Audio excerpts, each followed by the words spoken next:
ఇరుకులల పరమేశ్వరి అమ్మవారి దేవస్థానంలో రెండో రోజున అన్నపూర్ణాదేవి అలంకారంలో ఉండగా మీరు ఈరోజు ఉభయదాతలుగా వ్యవహరించడం ఎలా అనిపిస్తుంది? చాలా సంతోషంగా ఉంది.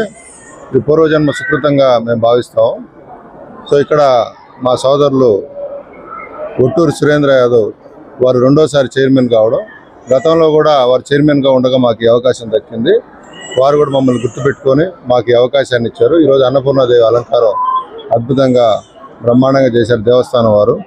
సో దానిలో భాగంగా మేమిద్దరం ఈరోజు ఇక్కడికి రావడం చాలా సంతోషంగా అనిపిస్తుంది. పూజ అంతా ఎలా జరిగింది? చాలా బ్రహ్మాండంగా జరిగిందమ్మా.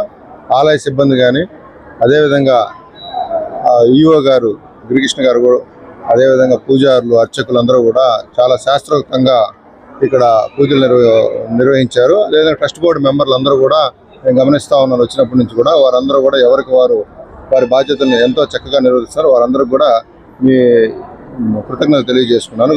గౌరవ శాసనసభ్యులు శ్రీ కోటమిరెడ్డి శ్రీధర్ గారి సెలక్షన్ బ్రహ్మాండంగా ఉందని మరొకసారి ఈసారి ప్రూవ్ అయిందమ్మా. నేను డైరెక్ట్గా చూస్తున్నాను.